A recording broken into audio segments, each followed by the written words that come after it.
Hey, movie lovers, welcome to Comic Hero Talk, the August 2015 edition. For those of you who don't know, this is our monthly podcast where at the end of every month, we talk about the biggest superhero movie news, any photos, trailers, clips, anything that has to do with in the world of superheroes regarding movies. Last month, we did our first episode, July 2015, and this is our second episode for August 2015. I'm Jacob Bartley, your host of the MTE Movie Podcast, and I'm here again with Gio Ramos and Jake Berlin. What's going on, guys? How you doing? Just chilling, hanging out, ready to talk some comic book and get all sweaty. Good, ditto. Oh, yeah.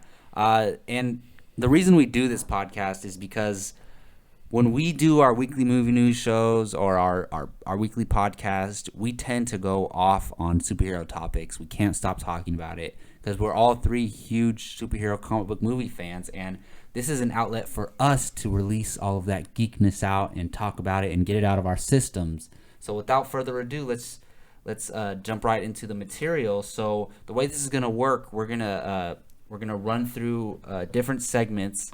We're gonna first talk about all of the comic book movies that were released this summer and rank them and give our thoughts on them. And then the second segment is going to be all Marvel stuff. So anything that has come out in the last month that has to do with Marvel Studios. And then the third segment will be all DC stuff, anything that has to do with DC. And then lastly, we'll do 20th Century Fox, which, you know, is X-Men, Deadpool, Fantastic Four, all that stuff. I do know that Sony technically has their own superhero area, but I'm going to include that in the Marvel stuff since Spider-Man and all its characters are now officially in the MCU from this point on. So that'll fall under the Marvel umbrella. So first up, we're going to talk about the three superhero movies that came out this past summer, which is coming to an end, unfortunately. So we had Avengers Age of Ultron that released in May. And we had Ant-Man, which released in July, and then we had Fantastic Four, which released in August.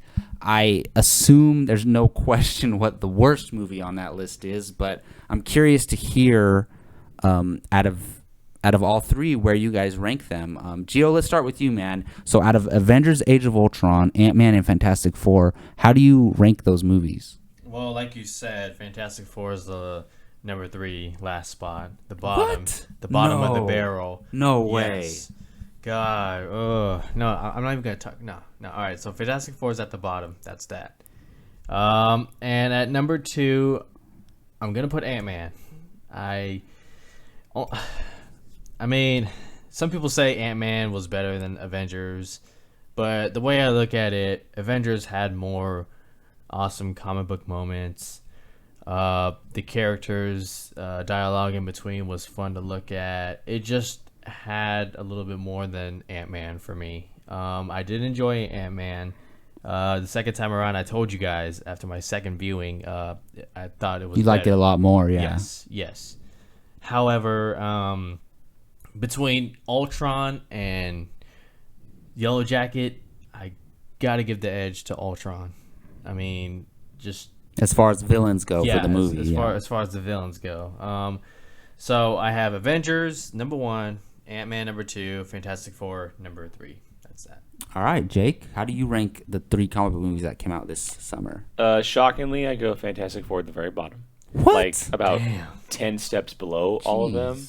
Wow. I didn't know you guys hated that movie so much. Oh, I absolutely despised it. I'm just kidding, obviously. And number 2, I'm going to go Avengers Age of Ultron. Nice. You know, I loved it. I thought it was a great movie, but I thought that, you know, that whole Thor sequence in the middle of the movie kind of took me out of it. It just needed to be in there. Thor tub?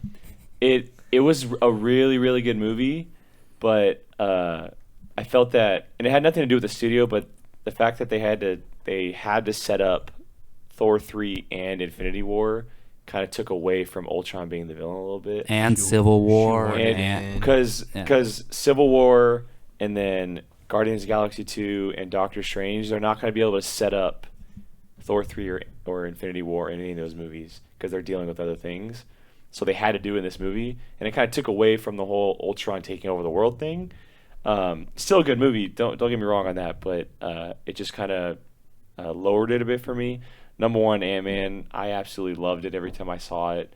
I love the step back that Marvel took and went with a much more personal story, smaller. I thought Paul Rudd was amazing as Ant-Man. I thought the special effects with the character and how they used him was awesome. Evangeline Lilly, Michael Douglas, Michael Pena, all around really, really good. Definitely takes my top spot for the year. Yeah, I mean, you that's my list that you just listed. I got Fantastic Four as the worst movie, obviously, but I still contend it's not as bad as people think. It does not deserve a 9% on Rotten Tomatoes. I don't think so. Like I've said 100 times, the first hour of the movie I really liked. I loved the setup, and then it all completely fell apart like a total crap movie for the rest of the movie. I have to say, but again, not as bad as I think it deserves like a 35% on Rotten Tomatoes would be fair. But in the number 2 spot, I have Avengers: Age of Ultron. I absolutely love Avengers: Age of Ultron. I think it's a phenomenal, genius movie. I think it's great. I do understand your concerns with kind of shoehorning in all the little hints towards future movies, but that's the thing. They were very subtle to me. I don't think they were forced. It wasn't like Amazing Spider-Man 2, like forcing to set up Sinister Six. It was, in my opinion, it was very subtle the way they did it. I do agree Thor leaving and to go figure stuff out was a little out there, but it was kind of necessary. It didn't just have to do with setting up future movies. If you think about it, when he went to that tub, that hot tub, or it's not a hot tub, it's a cave with water in it. He, in the vision he had, he saw Vision, the character, and the Infinity Stone going in his head and all that.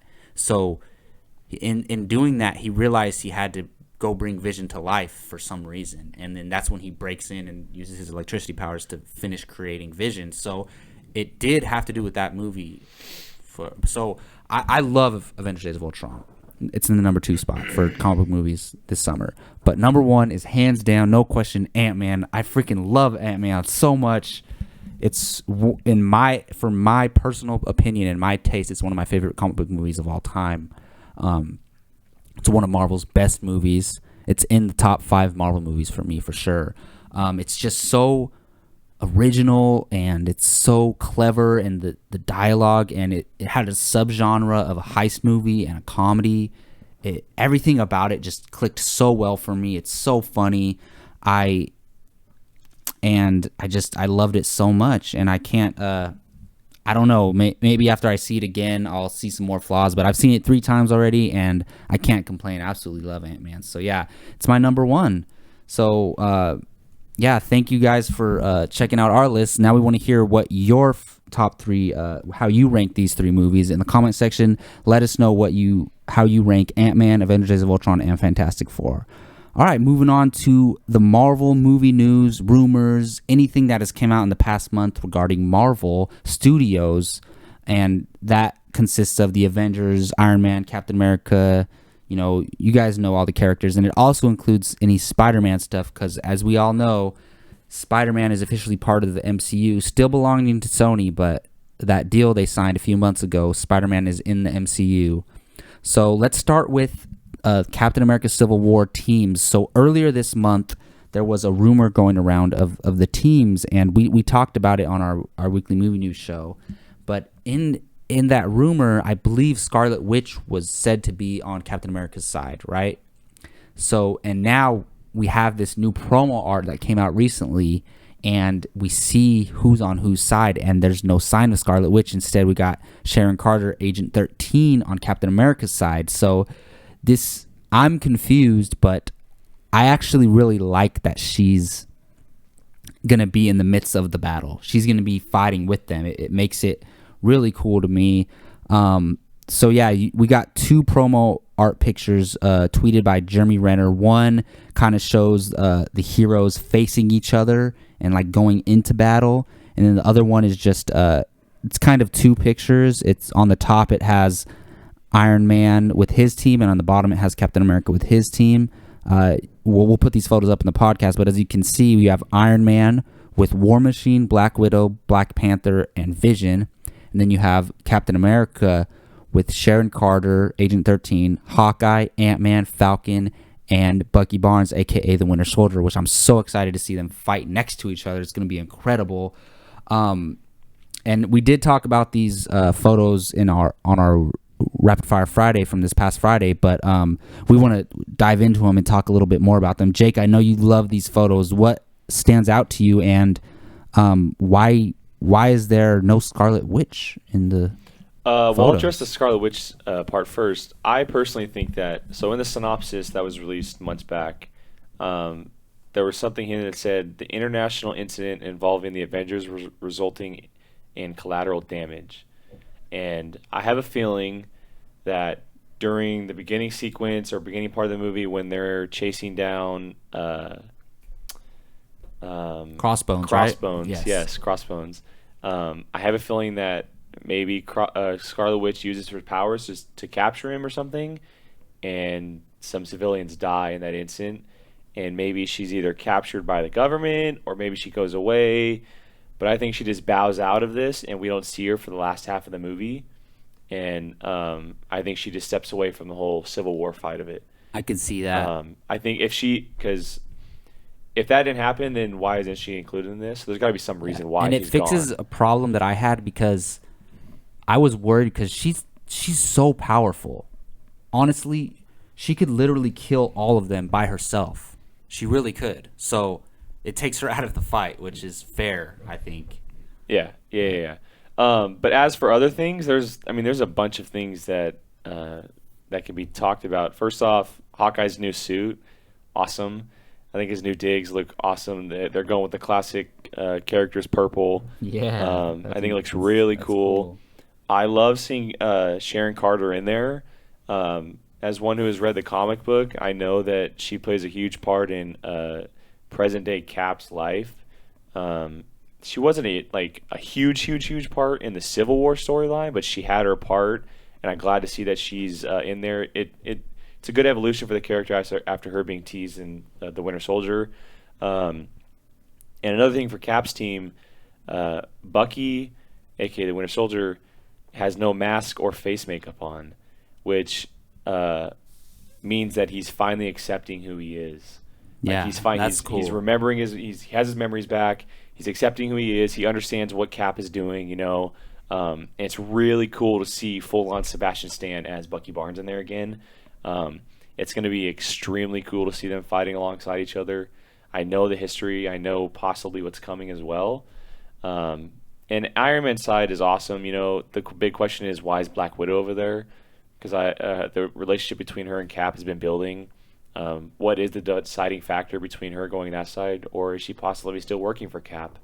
And I said this on Rapid Fire News, but I know it looks like the big guns are all on Iron Man's side, but do not count out what Cap's team is capable of. The kind of Black Ops war experience and intelligence on that side is insane, and they can tear that team apart from the inside if they really wanted to, not just by outgunning and punching people. Although Black Panther is probably the smartest out of everybody,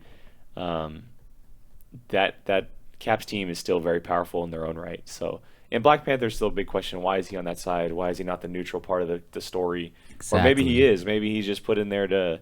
Maybe he plays a part in that, and then he switches, or goes off on his own or something. So. All right, Gio, do you like these photos, and what stands out to you about them? Yeah, I do like these photos. I like the whole, like on this side, on the red corner we have Iron Man, and on the blue corner we have this, and so on and so forth. That's pretty cool. I'm looking at Iron Man's suit, and there was a rumor that he's gonna have a new suit. It's supposed to be like The bleeding edge armor. Yeah, bleeding edge armor. Now, I'm trying to remember what that is. Nanotechnology. It's in him. Oh, okay. And whatever he thinks it becomes. So I'm thinking like it's gonna look similar to in Terminator Genisys, that T-3000, how it just shapeshifts, transforms, kind of shapeshifts in a way. I mean, it won't like along that line, like look like Almost, that. yeah. I mean, we obviously don't know what it's gonna look like, how it's gonna form around him. Right. But I know that nanotechnology or whatever, it's gonna build the armor around him, and it's gonna either come from off his body or it's gonna come from inside of him. And it doesn't just have to be an armor either. It can be clothes. It can be a space version of the armor, a water version of the armor. Oh wow, that's awesome. It's so basically the restrictions are Tony's imagination. Wow, that makes him so much more powerful. Exactly, it really does. That changes crazy. Everything. Yeah.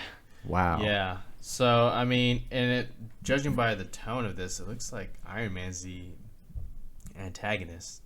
Well, yeah. I mean, that's been the thing, right? That's right. That's well, been the background colors play a huge part in what these images are. The blue and the red. Yeah. Oh yeah. And then I was telling you guys, but with Vision on Iron Man's side, that kind of makes things a little bit different. You know, is Iron Man telling Vision from a different, you know, like in a different form, like what his intentions are? That makes Vision like, oh, okay, all right, I understand what you're doing.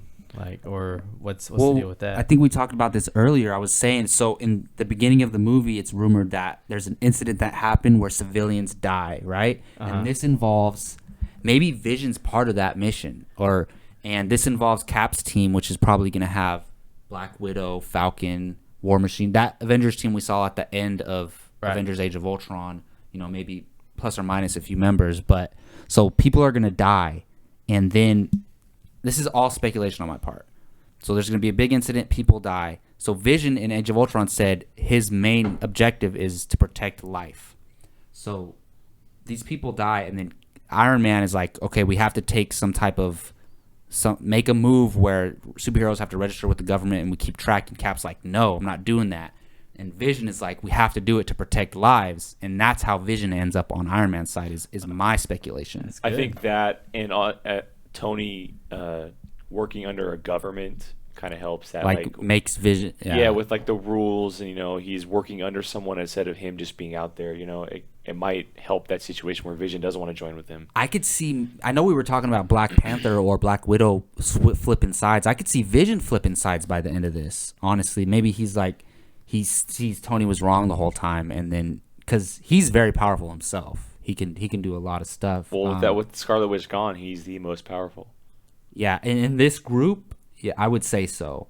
I have a question for you guys. I don't know if you guys have noticed this or not, or it's just me, but in the Cap picture, there's something flying in the background. Oh, you guys don't know what that is? That's like the Guardians of the Galaxy spaceship. No, it's so in the comic books, Falcon, he has almost a sidekick Falcon. Oh, really? In the comic books, he talks to birds. He's able to telepathically talk to birds. Oh, okay, like Ant-Man. In the MCU real live action, it's drone. It's Falcon's sidekick drone. It's called Red Wing. So, are you sure that's what that is? Well, look, if you look in the picture where they're fighting, it's there too. It's Red Wing. It's his sidekick drone. So it's just a drone. But in the comic books, it's an actual bird. In this live action, they turned it into a drone. See, I had no idea. Did you even notice that, Gio? I was looking at it. I thought you guys knew about that. I didn't know about that. Oh yeah. The drone is called Red Wing. That's awesome. Yeah, that's freaking awesome. I did not see. That's why we have you here, Jake. you know everything about this stuff. That's because I was wondering, what is that? Is that a SHIELD agent flying that? So that's really cool to me. If they're gonna go with something where it's near the comic book, I have a feeling that it's technology where Falcon thinks telepathically and the drone does it. Or almost like he's communicating with it. Well, Falcon has technology in his suit. So. Exactly, like he's communicating just like he is in the comic book with the bird. Yeah, exactly. So he can with his armor can connect with the drone. That's awesome to me. So, anything else stand out to you guys with these photos, or? Well, I'm just visualizing the matchups real quick. All right, so obviously Iron Man's taking on Cap. I think the women are gonna fight each other because that's usually what happens. I think Hawkeye is gonna fight Panther. War Machine and his Red Wing is gonna take on Falcon and his Red Wing is gonna take on War Machine, and.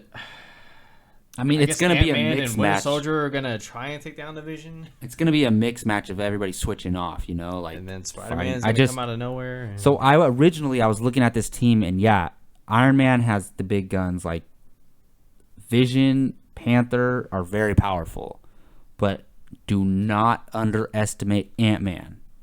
Ant-Man is arguably the most powerful out of all of them, in my opinion. I don't think people realize what Ant-Man can do. That's why in Ant-Man, Corey Stoll's character says who is the man with the ammo to the most powerful weapon in the world, something like that. So, and they know of everything that exists up in this point in the MCU. So he's calling it the most powerful technology in the world, and it's arguable that it is at this point.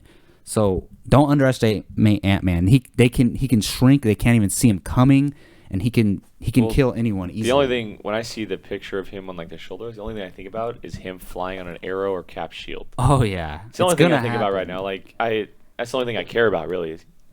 I think we're gonna see. I want to see him flying on an arrow. I think we're gonna see both of those things. It's gonna be so cool.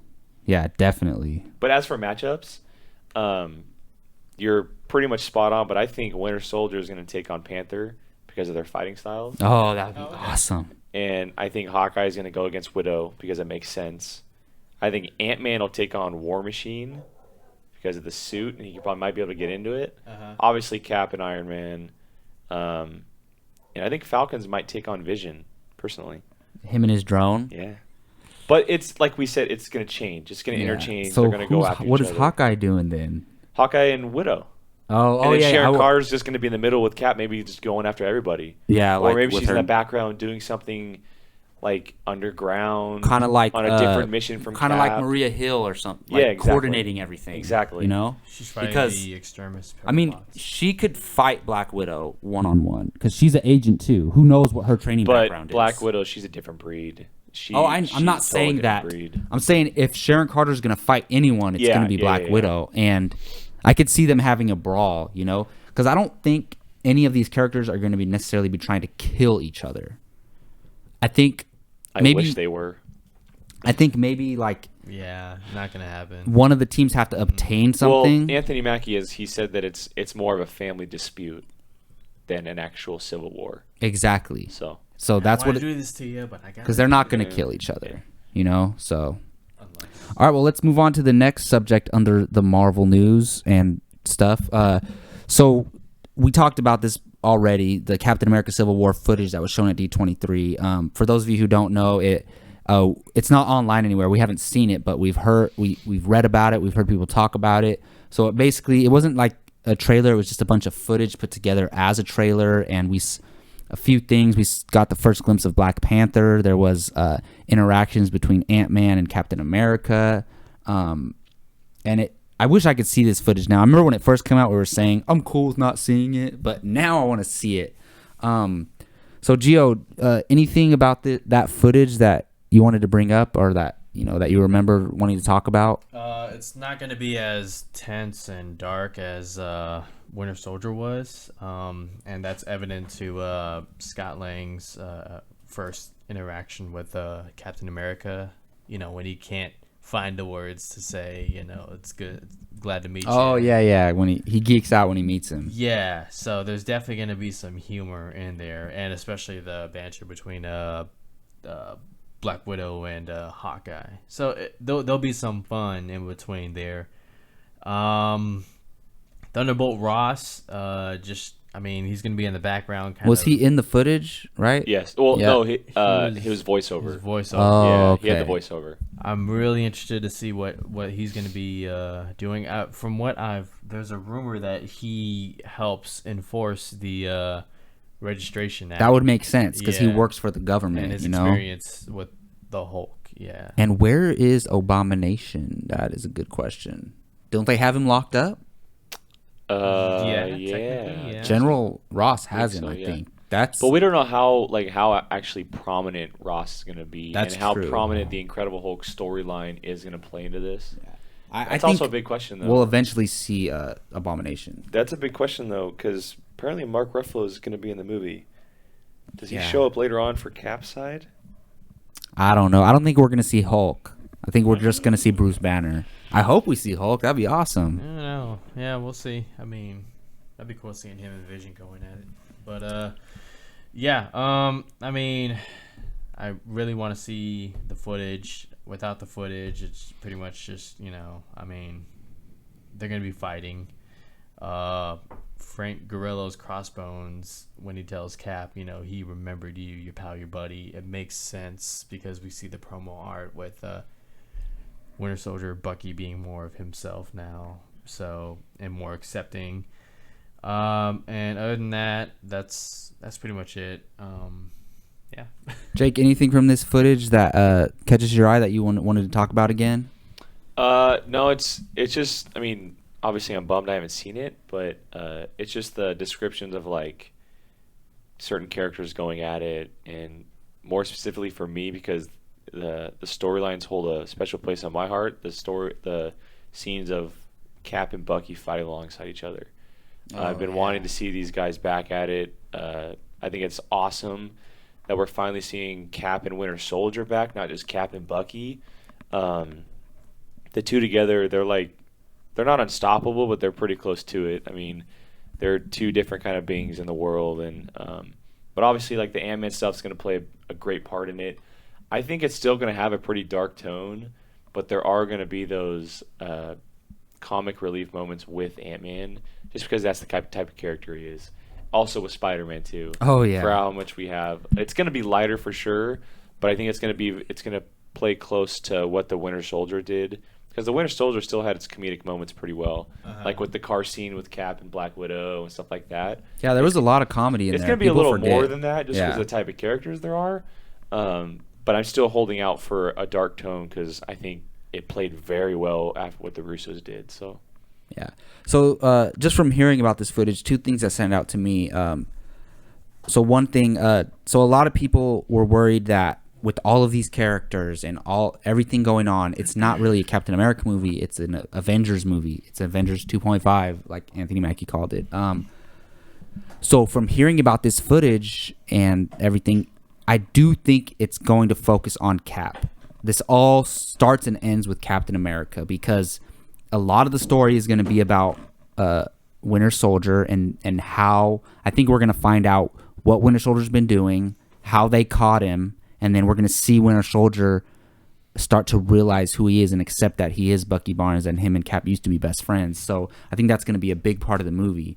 Also, just seeing how even the end credit scene at the end of Ant-Man, spoilers, guys, sorry if you haven't seen Ant-Man yet, it's been over a month. So we see they're like hiding underground, kind of, right? So and in plain clothes. Yeah, so that makes me think something's going to happen, in the beginning of the movie, and they're going to have to go into hiding. And so it's going to focus on Cap, but there's going to be a lot going on, don't get me wrong.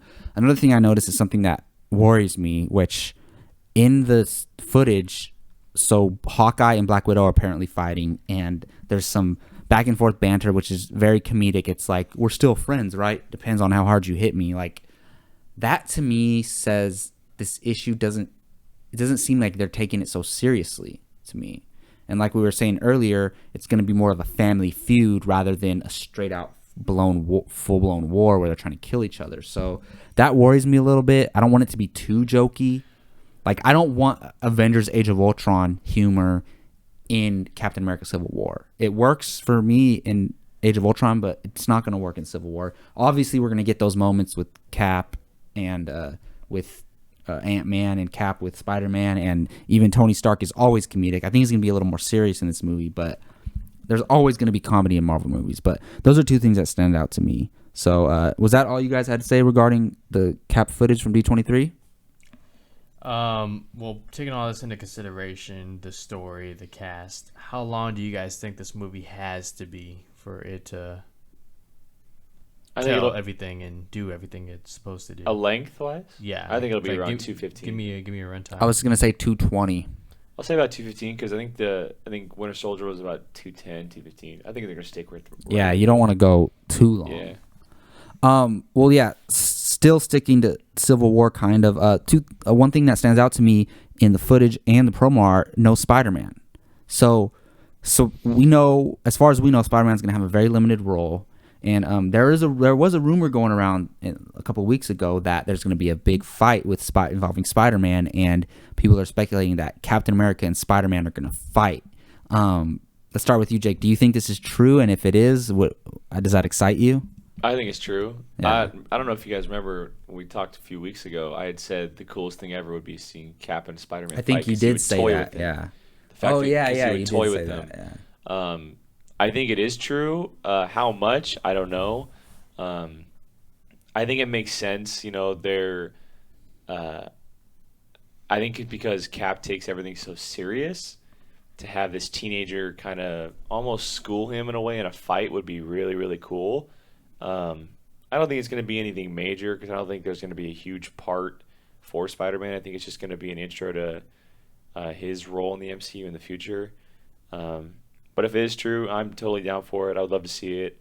I think it's going to be really cool to see Spidey kind of web slinging around him and just toying with him and joking around like a teenager does. I mean, Oh yeah. So yeah, I'm down. I'm totally down for it. Gio, do you think this rumor of Spider-Man fighting Captain America is true? And if so, do you like the idea? Yeah, I think it's going to be true. Humberto Gonzalez of Heroic Hollywood broke the news, and he's been on a roll as far as, having the scoops and them turning out to be, actual facts.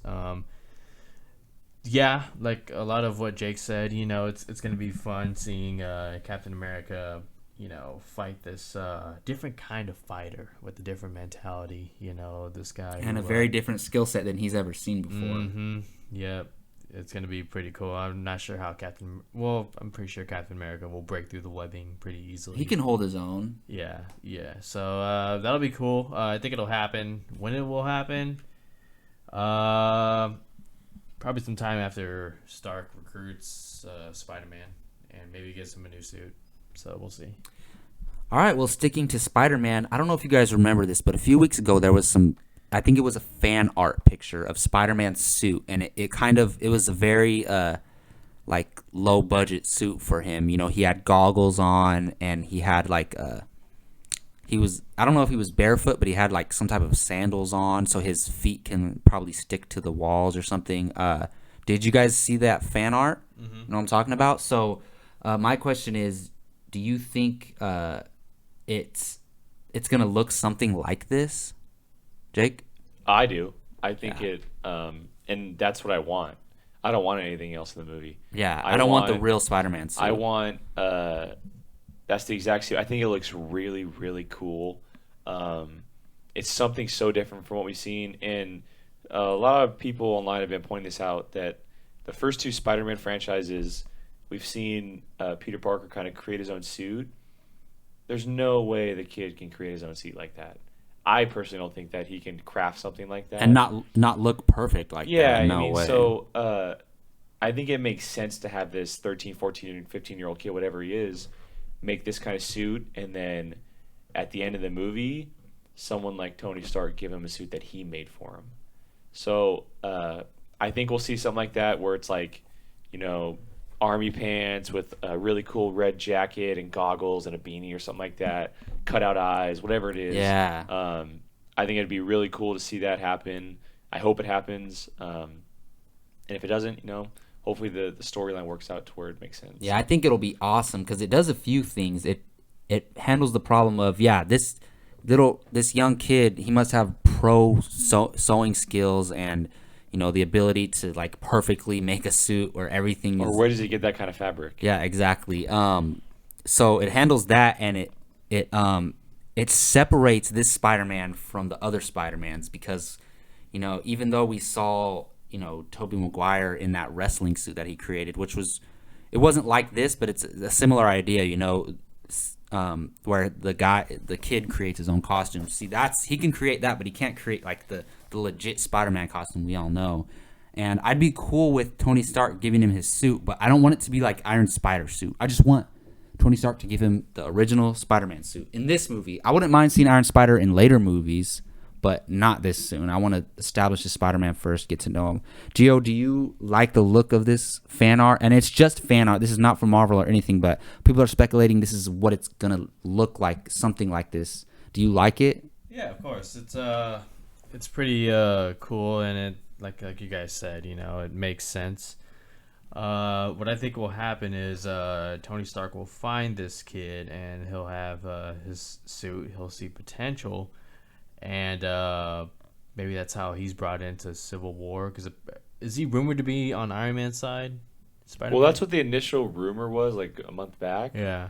But I don't see him being on any side. To be honest, because I don't think he's gonna play a big role. So, but if Right. he is on any side, he's gonna be on Iron Man's side. Okay, well, assuming he's on Iron Man's side, I think that's when Iron Man kind of gives him a little bit of an upgrade as far as costumes, kind of like he did Quicksilver and Scarlet Witch and Age of Ultron. So, and then once he says you need something a little more battle appropriate, and he'll give him something, and that's when he fights Cap. Maybe we'll see. Yeah, I cannot wait. One more thing regarding Spider-Man. So I'm not sure if this is official or if it's a rumor, but the word is that, so we all know Marissa Tomei is playing Aunt May in this Marvel universe. At least in the first time we might see her as the Spider-Man standalone, but it's being spread around that she's going to be in Civil War for a very small part. So to me, this says that we're probably going to get a look into Spider-Man's home or something. Like, we're going to see Aunt May. If we are going to see Aunt May, maybe Tony Stark goes to his house or something like that, you know? Like, I could see something like that. So if Aunt May, Marissa Tomei, is indeed in the movie, what does that mean to you, Jake? No, it's cool with me. I think we're gonna get a look into Peter Parker, not Spider-Man. Yeah, exactly. But instead of Tony Stark, I actually see Captain America. Going to his house? I see him being the polite way and going to his front door. Oh, wow. Possibly finding out who his real name is, and going to his house and asking for him. And then like maybe Spider-Man's like, oh shoot, and sneaks out the back, and that's when they fight. That'd be awesome. I see someone like Tony Stark flying in the Iron Man suit and like picking him up when he's swinging through the city or something. That's what I see. Oh, that would be cool. I see and Captain like America throw him on the roof, like, hey kid, what you doing? So, but that's my speculation. But no, I think it's like you said, we're gonna get a look into his house or maybe possibly at like school or something. Maybe she's picking him up from school, or we see him swinging in the background leaving school or something. Like, oh, okay, so, yeah. It's very. I think we're gonna see her for like 30 seconds. Yeah, honestly. It's gonna be a really very short, small. Yeah. What do you think Marissa Tomei is gonna be in the movie as Aunt May, and what do you think the extent of her role will be? Her casting is not confirmed, but Umberto had a scoop that she was spotted on set during last week's production. So that tells me that yes, she will be in the movie. We're gonna get a close look at Peter Parker's home life, and I have a theory now that you mentioned Cap going to Parker's house, because at the end of Ant-Man, I'm pretty sure the lady was talking to Anthony Mackie when he said, I know a guy who crawls, swings, goes to that. And then at the end, Anthony Mackie's like, I know a guy. And that a lot of people he's talking about Ant-Man. Well, a lot of people are assuming it's Ant-Man. Yeah, no, that's a good theory, but I think it's Ant-Man. A lot of people are assuming it's Ant-Man, but it could be Spider-Man. It's like maybe he found out about this kid, who has, wall crawling abilities and all that kind of stuff that's very acrobatic, and can, do all this kind of stuff. So, I mean, it's a theory. It could be Ant-Man, but, nothing's for sure, So, yeah, we'll see. That's just... Well, no, that's a good theory, but I just want to say, so when Falcon says that, I know a guy, immediately the screen goes black and it says Ant-Man will return. So and they need to get Winter Soldier out of that, wherever his arm's trapped, and shrinking him would be the obvious way to do that. Yeah. But that's a good theory. I mean, if they didn't immediately screen go black, Ant-Man will return, then I would say, oh, maybe it is Spider-Man, but it's clearly Ant-Man to me. So another thing that at D23 was the Doctor Strange concept art. Not much to take from this, but they just basically and it is the official concept art from the movie. It's the finished art. So basically they put all this together and, played some music, and it was like a mini trailer with all the art. And from what I heard, Benedict Cumberbatch looks amazing. Chiwetel Ejiofor as the villain. What's his name? Mordor or... Mordo. Something like that. Mordo. I heard he looks incredible. And the word is that, there's a lot of dimensions and stuff in this movie, and it's going to be similar to like Inception, where, they're going into the dream world, going into these different realms, and, in the spiritual side of things. So, Gio, you've heard about this concept art. You've heard people talk about it. What stands out to you about it? And are you looking forward to Doctor Strange? Absolutely. I'm very much looking forward to Doctor Strange. The Chiwetel Ejiofor casting, since the last time we talked about it, it's been confirmed. He talked about Baron Mordo. That's going to be awesome seeing him and Cumberbatch together. Also, there was a scoop from yesterday, I think, involving another casting. Variety is reporting that Mads Mikkelsen. Mads Mikkelsen is in line to play the actual villain of the first film.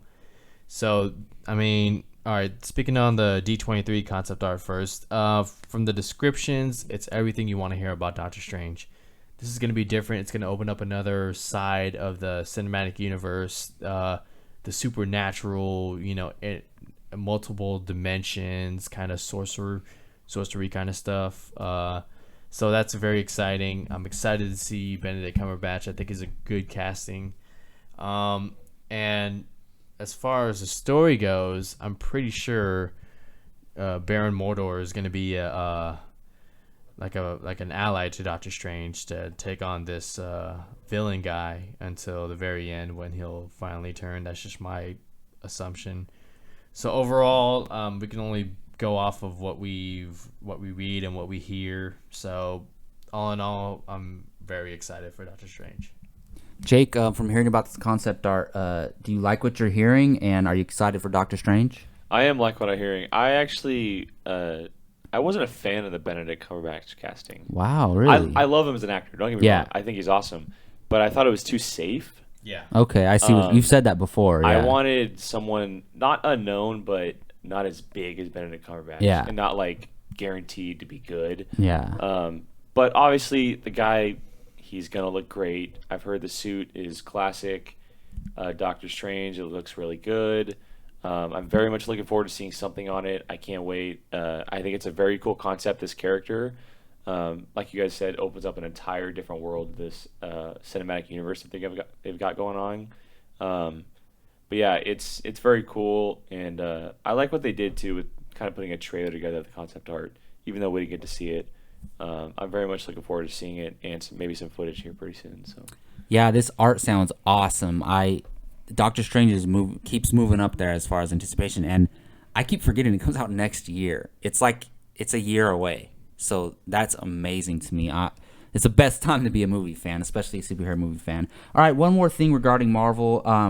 So there's been a rumor going around. It's not official or anything. There's not really any credibility behind it as far as I know. But according to Bleeding Cool, Marvel is supposedly developing a movie revolving around the Blade character, and it would specifically revolve around her daughter. And supposedly Wesley Snipes, we've heard him talk about Blade a lot in the last few months. Supposedly he's gonna come back as Blade in some form. So I don't know how I feel about this because there was 3 Blade movies that came out, and are they going to stick to those continuities within the movie, or are they just going to say Wesley Snipes is just playing our Blade? That Blade has nothing to do with this. He's just playing an older Blade in our universe. But I do like the idea of it revolving around his daughter because that can be such a cool character. She can interact with the Netflix characters. I think she'd fit in best. But Jake, hearing this rumor, does it excite you? Do you like the idea of this? Yeah, I do. It depends whether it's a movie or a TV show. But if it is true, I totally dig that they're going to kind of go the dad route with Blade and bring in his daughter and all this kind of stuff. It opens up some cool storylines. And it also brings Wesley Snipes back, who was awesome as the character back in the day. He did a really, really good job. I don't know if it's going to be a movie or not, but my feeling on it, I would love to see it as a Netflix movie or TV show. I think it would fit perfectly in with what the Daredevil universe is kind of creating, this darker tone, more gritty than what the cinematic universe has. So that's what I would like to see. But either way, if they are going to do something with Blade, I think it's a really good idea. And if it is with the daughter, it's something new and refreshing, and it brings another female character that can be pretty big in the set of movies that they've got going on. So. Oh yeah, it sounds awesome. Gio, does this stand out to you? Do you like the idea of this being a possibility? Yeah, I like this mainly because I could see Wesley Snipes return as a Blade character, but in kind of like a sensei trainer kind of role. That would be awesome. You know, for anyone who's seen the Blade movies, Blade is a very straight-faced guy, very serious, takes his training seriously and all that. And I could see him, applying that to teaching and becoming a teacher, so on and so forth. So it's a good way to bring back the Blade franchise instead of, or the property, instead of just having it sit on the shelf and collect dust, use the smart Netflix thing that you have going for you, and you can do so much because it's not a part of the cinematic. Well, it is part of the cinematic universe, but it's not like it's on a very lower level, like street level. Yeah, one where Disney can be like, okay, do your thing on Netflix. Yeah. So, do you guys think that if they do bring Wesley Snipes back as Blade, are those 3 Blade movies gonna be canon in the Marvel Cinematic Universe? Why not? Yeah, I'm sure they could be. I don't think anybody would mind or look too much in it. They'll just be happy to see Blade return and Wesley Snipes return as the guy. So, yeah, you can find a way, Yeah, Marvel's very careful with their continuity, unlike maybe the X-Men universe. Definitely. So, I don't see them saying, "Oh yeah, that that happened years ago." But then again, it did happen 20 years ago or so, or almost 20 years ago, and it was very low level. Nothing was really like a huge threat to the world. So I guess it could have been happening in that city that they lived in, and no one would have heard about it. Well, also, I mean, if you think about it, it was back in late 90s, early 2000s. First Blade came out in 98. The only character around was Captain America. And he was asleep. Black Widow was being trained as a little kid, but Iron Man wasn't Iron Man. Hulk He was Hulk a kid, yet. yeah. Thor was off in his own universe doing his thing, so it makes sense because the only character that was around was Captain America. Yeah, and they can't be like, "Oh, why didn't Iron Man come help Blade?" Yeah. It can definitely work. I think it can work, and I would love to see Wesley Snipes back either way. So cool. Well, that's going to do it for our Marvel discussion regarding Comic Hero Talk, and we're going to move on to DC now. All right, so there wasn't that much stuff to come out of DC, definitely not as much as Marvel this month, but there are a few interesting things to talk about. First off, I want to start with the rumor that we actually talked about earlier this month, the rumor that the Joker might be a former Robin, a former sidekick of Batman, and specifically Jason Todd or maybe another Joker. But there's been some new information since we last talked about it. So there was a fan theory going around online, and I don't know if you guys saw these photos, but so a fan took the pictures, and there's in the Batman vs Superman trailer, there's a Robin suit hanging up, says "ha ha ha, joke's on you." There's wound punctures on the shoulders, right? I think I sent that. Did I send that to you? They could either be. I think, yeah, you did. On Facebook? I think we sent it on Facebook. Yeah, I think so. Yeah. You did. One of you did. Yeah. I know. So there's wounds on the suit. Same exact spot on the Joker. The same wounds. So, I mean, it could just be a coincidence, or it could be that the Joker was recently a Robin. It's perfect. It makes sense to me. I said from the beginning, I don't want this to be true. I just don't. I don't. Keep the Joker, keep Robin, whoever Robin is. But it's looking more and more likely that this is going to happen because if you pay attention to the Batman vs Superman trailer, Bruce Wayne says, "How many good men are there? How many stayed that way?" Shows the Robin suit. So that is telling us that Robin turned bad somehow, and that would make sense if it's the Joker. And also the wound punctures line up exactly perfectly. The Joker has the Robin tattoos and a J on him, which could stand for Jason Todd.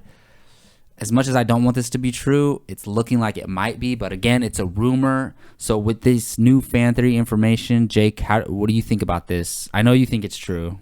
Well, no, I don't think it's true. Okay. But, well, I'll go 50-50. But it's a perfect Zack Snyder twist. It's what he does with movies. But, so, I had brought this up a while ago with you guys, but if this is true, it's such a great topping to this dark DC Batman that they're trying to build, and the history he has, and like why he's so angry and pissed off with everybody and all this kind of stuff, and why he retired, all that kind of stuff. If it is true, what would make it good or at its best is if Batman doesn't know at this point. Like if he found out when we saw for the first time when he found out. That would make for a great scene when he finds out. Also, but I would not count this out, if the Joker stabbed himself to make Batman believe he is Robin. Oh, damn. That is the type I of didn't Joker even think that we're about expecting. I didn't even think about I'm that. thinking like Jared Leto's Joker is going to be psychotic. He's going to be a nut. Of course. He's going to be a murderer. Don't count out himself stabbing himself where he actually killed Robin. Wow. Maybe he stabbed himself in the shoulders to make Batman think he is Robin. Maybe he gave himself a tattoo as a J to make him think he is Jason Todd. Or Robin tattoo, whatever it is. So there's theory. I mean, there's possibilities and possibilities. But if it is true, if he is Jason Todd, it messes with the comic book mythology. But it sets the tone so much for... And it has to be done right, though. It has to be done in a perfect way. And I'd rather it play out on screen than it already happened in the past and Batman know that he is Jason Todd. I think it'd be that much better.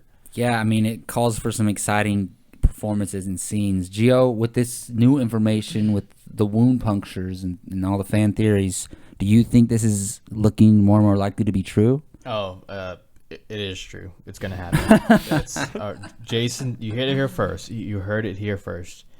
Jason Todd is the Joker. Wow. Yes. I don't know, man. I like to give credit to myself, though. I brought this up, like, what, You a month did. and a half, Months 2 months ago, ago? yeah. Yes, you did. Yeah. Apocaflix brought it to my attention. So, yeah, it makes everything so much more personal. I mean, it's so much more darker now. And as we've seen before, Zack Snyder doesn't care about your feelings.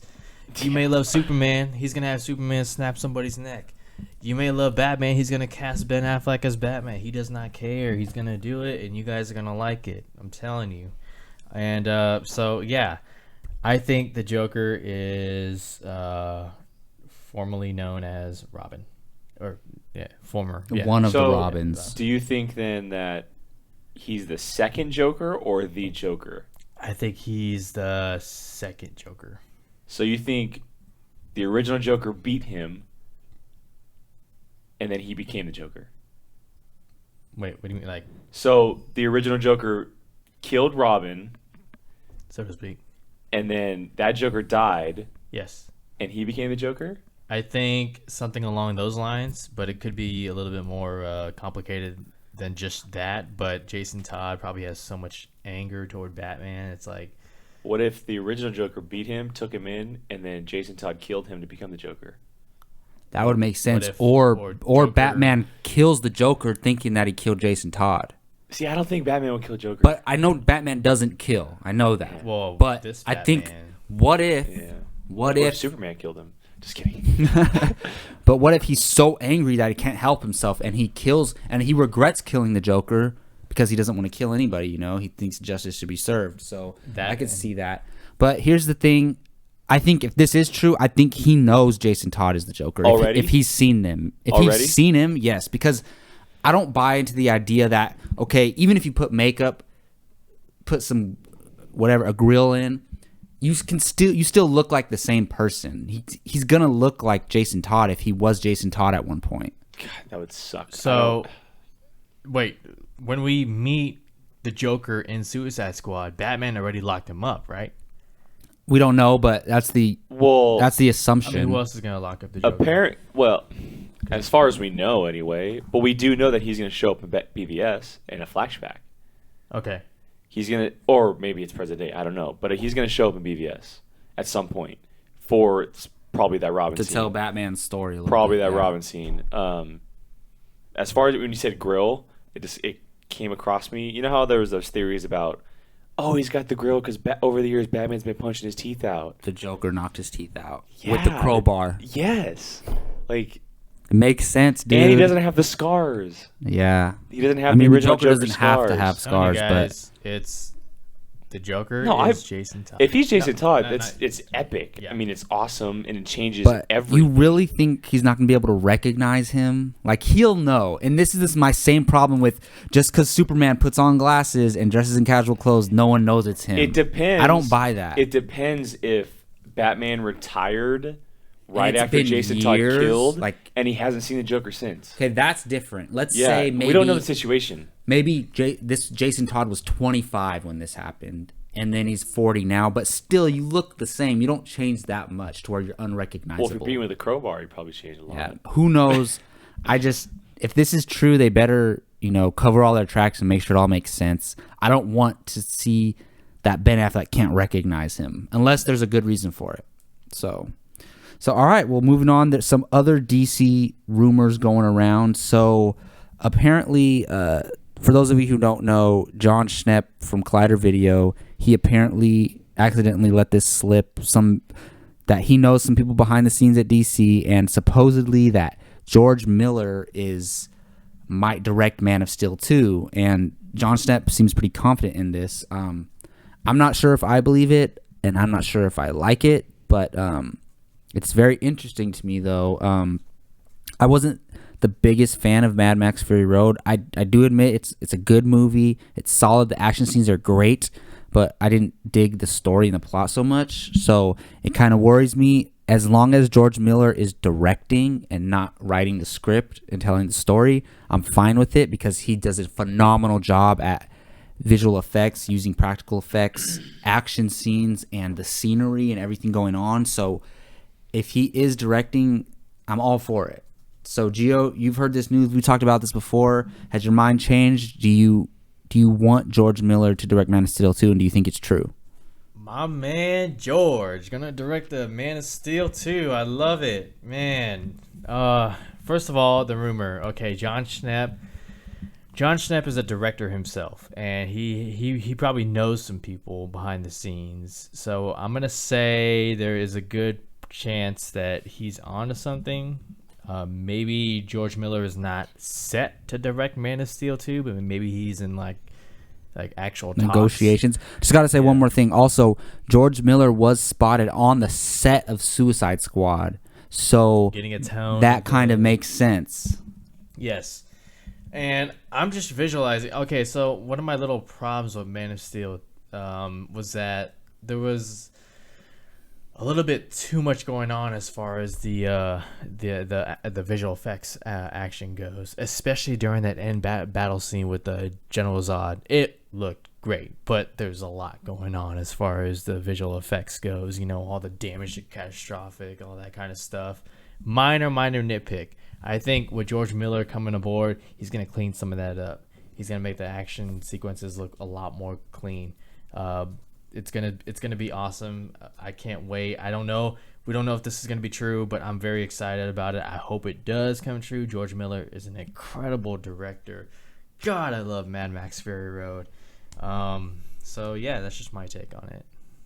Jake, how do you feel about this news? Do you think it's true, and do you like it if it is true? I don't know if it's true that he's directing Man of Steel 2, but I do believe that he's going to be brought into the DC universe. Whether that's Somehow, Man of Steel yeah. 2 or Justice League 2, whatever it is. Yeah. Because not only is he with Warner Brothers with Mad Max and everything, he was supposed to do a Justice League movie like 8 years ago or Yes, something. he was. So it makes complete sense. If he does do Man of Steel 2 or a DC movie, I'm totally in. I love him as a director. I'm bummed that he didn't do the Justice League movie years ago. I think he's a great director. His vision, the kind of style he uses is so different from everybody else that it really plays well on screen. I just don't know if a Superman movie would fit him better or fit him well because there's so many special effects involved. He's so good at practical effects. Someone like Batman would fit so well with him. But I know Ben Affleck's doing that movie and that kind of stuff. But I'm not going to count him out. I am so in now. I won't judge it until I see anything. I wasn't a huge fan of Man of Steel. And I think it's great to see Zack Snyder kind of stepping away and giving the property to someone else. It sounds good, and if it is true, I'm totally in. So Yeah, especially after Snyder directs Batman vs Superman and Justice League Part 1. Like, I think he'll be good. Maybe he'll direct Justice League Part 2, or we'll see. But yeah, I mean, I won't be mad if they announce George Miller directing Man of Steel 2. Like I said, I like his directing style, not so much his storytelling as far as his recent movie went, but overall, I'd be thrilled if he was announced. All right, one more thing regarding DC and Warner Bros. So a few weeks ago, it might have been last week or a week and a half ago, Michael Shannon came out and said that he was on the set of Batman vs Superman and he was wearing flippers. So flippers, I don't think he literally meant flippers, but he was wearing some type of suit where I think they're going to use CGI to, finish it up. So he basically said that he's wearing flippers and he got locked in a porta potty, couldn't get out, and then it took a while to find him. So we don't know what or who he is, or if he's just going to be General Zod 2.0, but we do know he's alive somehow. He's just not in the body bag. He is alive in some form. So that is really awesome to me because I thought General Zod was a phenomenal villain. He's honestly one of the best comic book villains I've ever seen on screen. So, but the thing is, I don't think he's going to be aware who he is. I think he's going to be some type of monster. So, Jake, you've heard about this news. I'm sure you read on the interviews. What do you take from this? I mean, the comic book part of me and the more realistic part of me says that he's probably Doomsday. Yeah, that's what it sounds like. More than likely, like you're saying, comes some kind of CGI thing on his arms that make him look like he has fins or flippers. But also, I mean, it would make sense. But there's a part of me that as well that doesn't want to see it happen. I mean, if it does happen, then Lex Luthor's got his hand in it. He's creating Doomsday or something. Oh, yeah. And even from the trailer, I think that from this news, my first thought is that the shots with Wonder Woman is her battling Doomsday. That's what it looks like to That's me, what too. it's what it looks like. So I don't want to see Zod turn into Doomsday just because I don't know. That's not what I know. But it fits what's the DC storyline's been going with. It continues, the storyline. It makes sense, and I mean, Michael Shannon's a great actor, so I'm down to see him back. It just depends on how much alive he really is.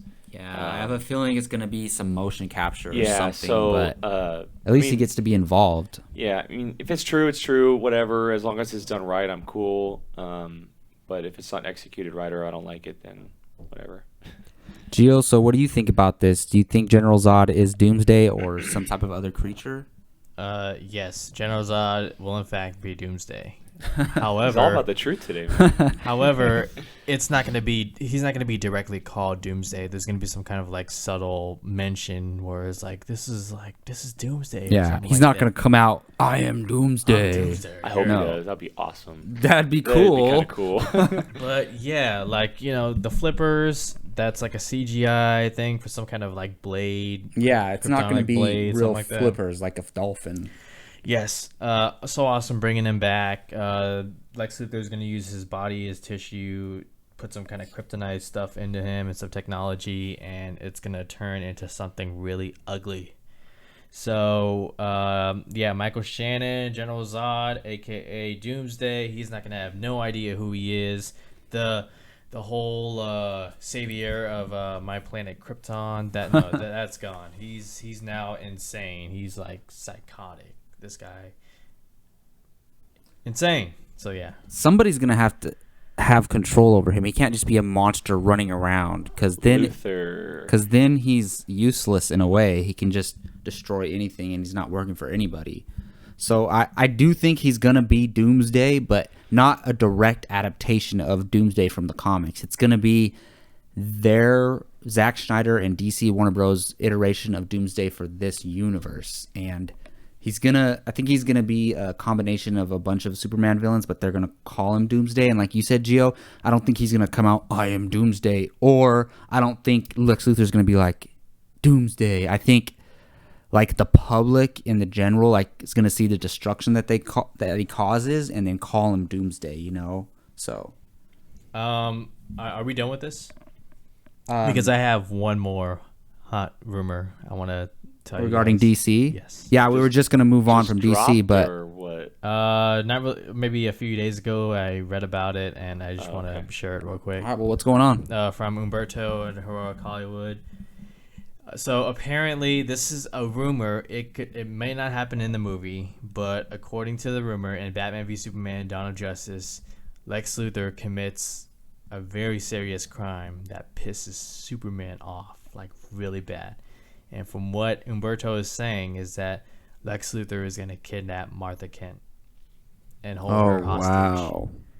Now, I mean, at first you're like, but then if you remember in the trailer, Superman is kneeling to Lex Luthor. Why? Could it be because Lex Luthor is in possession of something that's valuable to, him, to Superman? You know, something that Superman cannot possibly lose. You remember in Man of Steel how he tackled General Zod across the city, pretty much, And He left said, his mom with the 3 other like Kryptonians. don't beat my mother, or you don't kidnap my mother or something like that. But why'd he leave her behind? I don't know.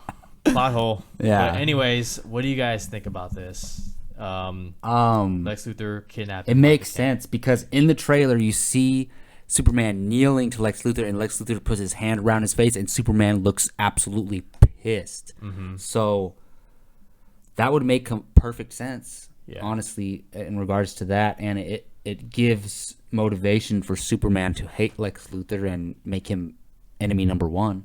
So it makes sense to me. If it's true, I hate it. Really? Because Wow. that goes against everything about Superman's identity. Lex Luthor should never know who he really is. That's the whole point of the relationship between them. He never Okay. knows who Superman really is. He doesn't know his Okay. true identity. I mean, they So, can change that for this yeah, movie. It's just, I mean, no, I wouldn't like it at all if it happened. But if it happens, it happens. Like I said earlier, if it fits the storyline and it plays out well, then I might like it then. But as of now, it goes against everything about the relationship from the comics. So Maybe Luthor is aware that Martha Kent has viable information about who this Superman character is because of what the General Zod and his people found in the barnyard. So maybe Lex Luthor doesn't know that Superman is Clark Kent, but to Lex Luthor it's just, oh, this is a woman who had something in her barn. She had an encounter. Why did General Zod go to her? And maybe he, brings her in and interrogates her and tortures. Well, I'd say torture. Yeah, I don't want that to happen, but if it did, it would make sense as far I'm as just trying to make the sense look of the like, trailers, what you know. Could, Yeah. But that means that Lex Luthor, we'd get an origin story for Lex Luthor. He'd also be dealing with Doomsday, and he'd also be kidnapping Martha Kent. That's a whole lot when it's supposed to be a Batman vs Superman movie. Yeah. Yeah. So What do you think the runtime for this movie should be? at this point, it's about to Oh, be is that 4 the hours. question of the day, Gio? Yeah. What's the runtime for Batman v Superman? 2 hours and 45 minutes. I would not doubt that at all. For Batman v Superman? I wouldn't doubt that at all. I wouldn't mind. Can we get an Batman v Superman, I intermission, wouldn't though? mind. Huh? Can we get an intermission? Intermission. Yeah. I wouldn't In the doubt that middle it's of the movie. 2:45, but I wouldn't want it to be 2:45. Oh, no. I don't want any movie. I hate when movies are too long. But don't you think, Because like... DC still needs to. They still need to prove themselves. And putting Here's an my thing. almost 3-hour movie out there. Real is quick, like, I just want to... Alright, so people... Avengers Age of Ultron, right? Like, some people had mixed reviews about it, but the original cut was, 4 hours? Yeah. Something like that? I mean, If you sure. had an extra 30 minutes added to that movie, would it have made Age of Ultron a much more better movie, more well-received movie? Who knows? As far as... honestly. no. Who knows? You don't think so? Because It depends what they did Would with the that story time. have Well, it made probably- more sense? I'm just asking. Like, I think maybe that depended on scene choices. Yeah, How it people depends reacted what they added. You know, who knows what they would have because added. what studios do a lot of times is they'll cut the movie. Like they gave Josh Whedon, like, no, you need to cut it to this time. And the reason why they wanted to do it is because they want to make the movie long enough to where you want to go back and watch it again. You know what I'm saying? Like it's more of a Yeah. studio interest. Like you cut the movie this time so we can play it these many times in one day, you know? Yeah. Whereas Batman v Superman, people are going to go and watch it, and they're probably going to watch it again and again. That's why I wouldn't mind, you know, like, show as much as you can in this film. If you're really trying to go for all of this kind of stuff, don't give us no 2 hour and 20-minute squeeze, you know, Then just everything don't have inside. all this in the movie in the first place, I think. Yeah, but I mean, that's clearly what they're I going see. for. For me so. personally, I love comic book movies, but even I don't want a 3-hour long comic book movie. Like I can tell general audiences, they get weary. They don't like movies that are more than 2 hours long. So I think keep it 220. For me personally, Okay. but I mean, I just want to throw that out there. but they do have a lot of story and How long was plots, Man of Steel? plot points to cover. 2 hours and 15 minutes. I want to. Was it that long? I think I want to confirm. Great discussion, guys. I love it. Oh yeah. All right. Well, let's move on to maybe the least exciting part of Comic Hero talk regarding 20th Century Fox. Well, that's arguable because they have Deadpool and X-Men. But let's talk about first. Let's talk about the Fantastic Four. So I know we've talked about this movie so much, and it's been a big disappointment. Probably it might end up being the biggest disappointment of the year for me. Fantastic Four. My number one stink bomb. Right?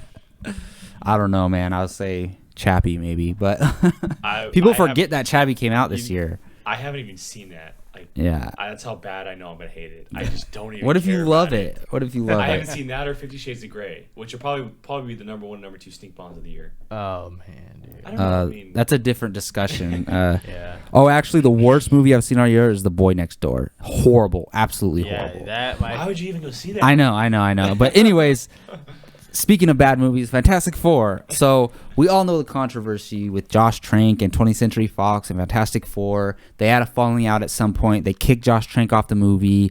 They took over production. They finished the editing. That movie was a finished product of Fox studio heads, not Josh Trank. But anyways, we've talked about all those issues so much over the past month. You all know we were all disappointed with Fantastic Four, but I just want to talk about what is going to happen with this franchise going forward. We haven't heard any word coming from Fox whether or not they're going to move on with the sequel or at least keep these characters and try to incorporate them into their Marvel universe with X-Men and Deadpool and Gambit and Wolverine. Nobody knows. There's been no word. Fox, one of the Fox execs came out and said that they're dedicated to these characters, so I don't know what that means, but I don't think we're going to see a sequel, even though I do love this cast and hated the movie. Gio, what do you think is going to happen with the Fantastic Four and Fox? Well, okay, so Fox is going to hold on to the rights, and they're going to move forward with this. You think so? They're going to move forward. Now, they're not going to move forward with the sequel. They're not. No. The sequel was in 2017. No. That's going to go to like 2038 or something like that. Nah.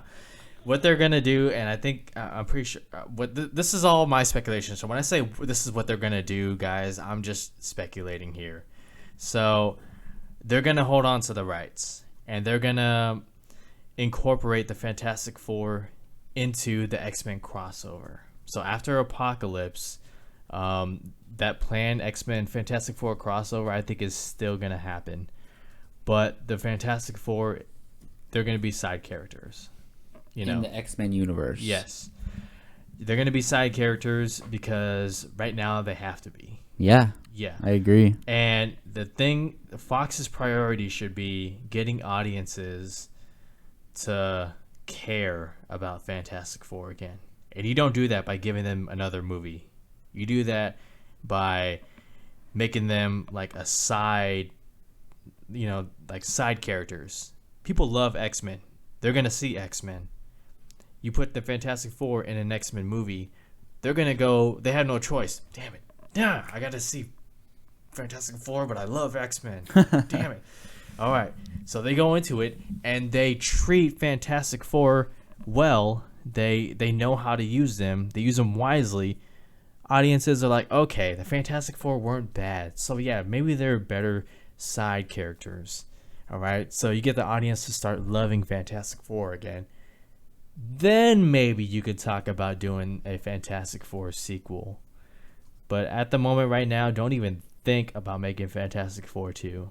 Not before you figure stuff out, And yeah, so that's just my... I mean, that would be awesome if they did that. I don't think they are. I want them to. I really do. Yeah. But I don't know how they're going to come back from this financial and critical failure. Jake, what do you think is going to end up happening with the Fantastic Four property?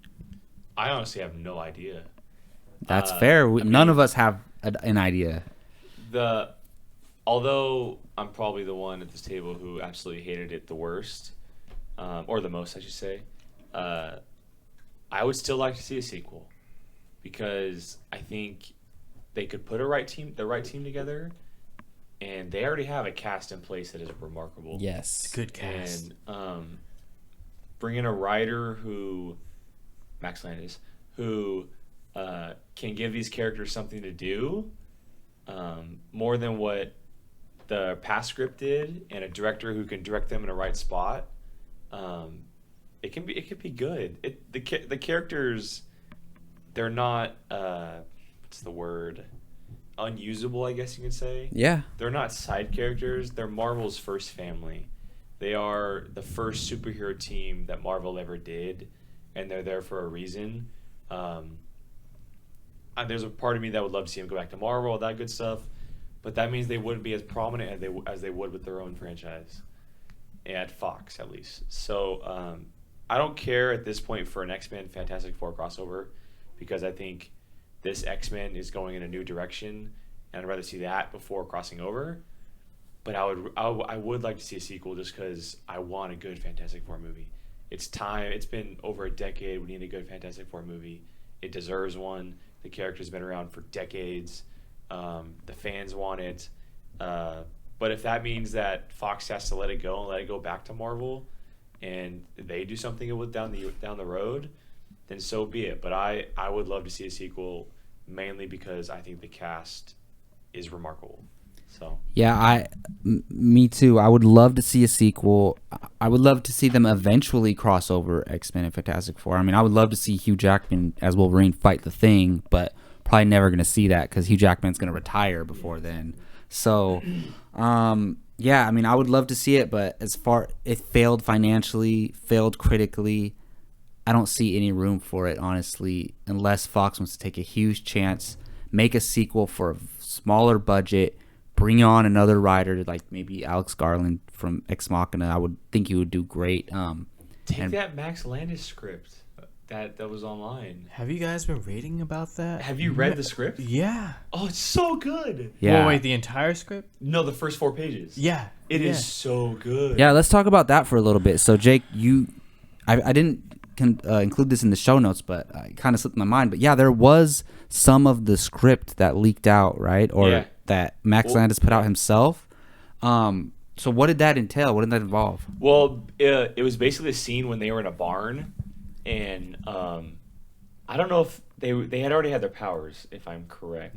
No. They didn't have their powers. They were ready to go. Yeah. The agency, all the governments were pursuing them. They were basically parked outside the barn. They were talking through a microphone, and then you could hear the Fantastic Four through another microphone talking, and all these little Johnny Storm would chime in, and then Sue Storm would chime in, and then the last sequence I think was them leaving in the Fantastic car. Yeah. It had some humor. And they didn't have their powers yet? No. What? Yeah, it was That's great. crazy. It was so good.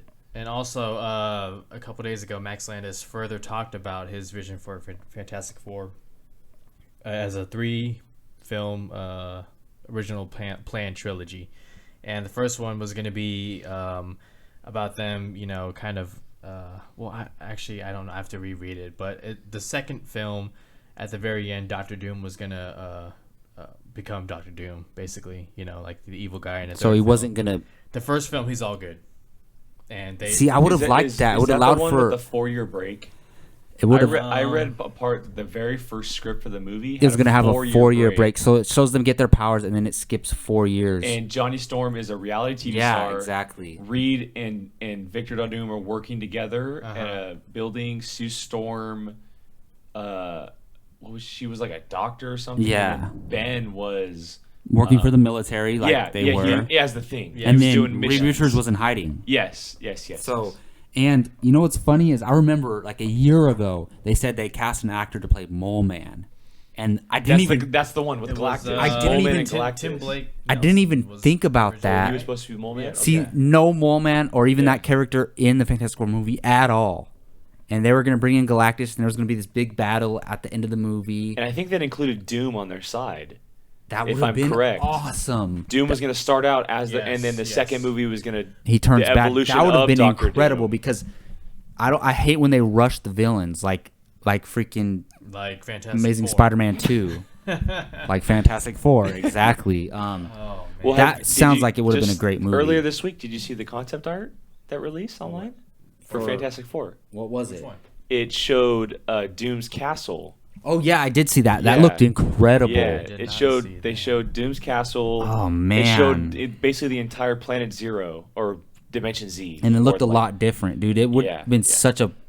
Who knows if it would have been a great movie, but it sounds like it would have been. Oh, Fox. Once again. You just guys broke my heart messing with up that Fantastic everything. Four. Wait, so I have a question then. Okay, so if they were to do a sequel, writers is kind of hard asking question to ask, but who would you want to see direct it? Direct it, man. That's honestly, Hold on. Just give me a minute. No, don't give me a minute, but give me a I minute. wouldn't mind Bryan Singer or Matthew Vaughn. See, Bring Matthew in- Vaughn's a good one. Bring in somebody who can write a good story with good character interaction, like an Alex Garland from Ex Machina. I think he'd be perfect, and then have Bryan Singer or Matthew Vaughn direct it because they have a hold on this X-Men Fox universe, X-Men Marvel Fox universe. So you're going with Matthew Vaughn or Bryan Singer? Sure, yeah, either one. Gio? Give me Vaughn. Yeah, that'd be Give me awesome. Vaughn or nah. I was gonna say Blomkamp, but nah. No, Oh, that's terrible. Jake, I did you not have say. any- I Oh did my not say God, that is Blomkamp. bad. I did not say You have Blomkamp. anyone in mind? Okay? Alex Garland. to direct. Yep. I wouldn't mind that either. I just don't know how you direct action, Alex Garland. but Oh because- yeah. Because character interaction. characters. Yes. It's exactly what this movie needs. These like they're superheroes, they're supposed to take down the world, they're saving it, all this kind of stuff. But that Fantastic Four, they are family first. Oh yeah. These characters It has to be about the characters. If you look at these guys are so tight. They're a true family. Didn't feel like that at all. in the No, movie. it's in at all. We got that more in the original movies, and they're Mhm. worse. So, well, maybe. So I would say Alex Garland because I get someone small who hasn't done something big yet, like what Marvel's doing with Spider-Man, Yeah. and they got John I Watts mean, from Cop Car. they did that with Josh Trank, but Yeah. it didn't work out really. So, all right. Well, This is the last time I'm ever talking about the Fantastic Four movie. I'm sick of it. August is almost over. We can forget about it and move on. But I hope somehow they can keep this cast and keep the property. As much as I'd love it to go back to Marvel, they wouldn't have time or room to fit them in properly. So let's see what Fox does in the coming months. I'm sure we'll hear something. So last topic of the day. So I believe the Deadpool trailer was released in August, the official Deadpool trailer. So I'm sure we've all watched it. The week of the Fantastic Four opening. Yes, you're right. So, yeah, it's relevant for Comic Hero Talk for August. So, I don't think we've really talked about the real trailer. I'm not sure if we have, maybe, but we did the SEC spoilers. yeah, discussion. exactly. So, Jake, I know you're excited for this movie, man. So, Dude. After watching the trailer a million times, how excited are you for Deadpool? It's in my top 5 most anticipated for next year. Yeah. And quite honestly, it's like right there with Batman vs Superman for me. I just saw the trailer in American Ultra yesterday. Oh, nice. And In theaters? It's like Yeah, it's so like did it's not we. the Red Band. The Red Band's unbelievable. Great. But just seeing him on screen and seeing like how On the Ryan big Reynolds screen? how Ryan Reynolds does with this character and the way they're going about it and it's unbelievable. it's so high up on my list right now, and to see a character like Deadpool coming to the big screen is awesome. And if it works, we talked about Blade earlier. Marvel's really going to be paying attention to Deadpool, because if that works, for rated R comic book movies, Blade can be an R-rated movie. Yes, and could be. So Deadpool, like, yeah, it's been a while. We've been waiting for a Deadpool movie, but there's a lot riding on it, because there are a lot of hard R comic book characters, and studios are going to be looking, does it make money? Do the critics like it? Blah, blah, blah, stuff like that. So, but that aside, I just can't wait to see him on screen. I'm going to laugh so hard during this movie. Yeah, like, dude. the fourth wall breaking, all the jokes. Like, I just want the most explicit movie I've ever seen in my entire life, and I hate that. I'm crossing my fingers. I think that's what we're getting. Oh, Gio, how's your excitement level for Deadpool after watching this trailer for 2,000 times? Yeah. It hasn't dropped a single bit. If anything, it's gone up a couple heightened, notches. Yes. I can't wait to see all the action sequences. I know Ryan Reynolds has been wanting this for a long time, so you know what you're gonna get is just like straight passion, dedication, and someone who really is perfect, so perfect for the role. And so that'll be great to see. Yeah, dude, I'm excited, man. I can't wait, dude. Yeah, I can't express how excited I am for Deadpool. I've said this a few times before. There's only very few movies that have unlimited potential for me, and Deadpool is one of those. It has the potential to be, if it's absolutely great and I love it, it has the potential to be my favorite comic book movie of all time. Right now, the first Avengers holds that, no question, with The Dark Knight right behind it. But this movie has that potential. So does Batman vs. Superman, though. So I have two movies coming out next year that, if they're absolutely incredible, they have the potential to be some of my favorite comic book movies of all time. And also, I could say the same thing about Apocalypse, but we haven't seen a Deadpool movie, and we haven't seen Deadpool done right. That's why the potential. We've never seen Batman vs. Superman before, so that's why it has that potential. I've seen a bunch of X-Men movies. I'm excited for X-Men Apocalypse because I want to see the young X-Men formed again, so I'm looking forward to it. But yeah, seeing that Deadpool trailer, and I like the red band and the green band, because there's a few different things, especially the last line at the end when he sniffs the guns, and one of them he says, "I'm touching myself tonight," which is the red band, and then in the green band he says, "I'm so turned on right now." See, when I watch the and green both band, of them are funny. When I watch the green band, all I want to do is watch the red band. Yeah. Like, I mean, they have to make a green band trailer. Though. Yeah, it just, those lines in the red band are so good. Oh yeah. And the one thing the red band is missing, though, is that one scene from the Comic-Con trailer with Colossus. Oh yeah. That line stole that trailer. I can't wait. And when she says, "I'm Negasonic Teenage Warhead," he goes, "Oh, and he Negasonic, what? That is awesome." Yeah. I can't wait to see that in the movie. Yeah, Fox is so confident in this film, they might just take the Fantastic Four to off the release date for 2017 and make it Deadpool 2. Yeah. So, They better make it Deadpool 2. They're going to. Oh, yeah. Trust me, this movie, they made this movie for cheap. I heard it has under a $50 million budget, I think, and I guarantee you it's going to make profit. I can guarantee. I'll put money on that. So there's some movies you can't put money on, but I'll put money on Deadpool making a lot of money compared to its production budget. So, all right, I think that's going to wrap everything up for Comic Hero Talk for August. We might have missed a few little things that dropped here and there, but as for the most part, those were your big things going on in the comic book superhero genre in the movie world in the month of August. I would love to thank you all for listening, and I would like to thank my guest here, Gio Ramos. How you doing, man? And where can they find you online? Oh, I'm doing great, guys. I don't want to stop. I want to keep talking for hours, but we have to. So you can find me on Twitter at JojoRamos24 and Movie Talk Express every day. Jake, where can they find you online? Facebook, Twitter, Instagram at the Jake Berlin, Twitter and Facebook at Apocaflix, and apocaflix.wordpress.com. And I'm Jacob Bartley, your host of the MT Movie Podcast, and you can find Gio and I on Movie Talk Express, posting articles pretty much every day, and you can find me on Twitter at Jake Ryan Bartley, everywhere at Jacob Bartley, and you can find our site at movietalkexpress.com. on Facebook at Movie Talk Express, on Twitter at Movie Talk EX, and please don't forget to subscribe to our YouTube channel. We can use your help, and if you're already subscribed, hit that like button. Thank you all for listening, and as far as Comic Hero Talk goes, we'll see you next month in September. Or is September next month? Yeah. We'll see. All right. Yeah. See you in September. September. Yeah.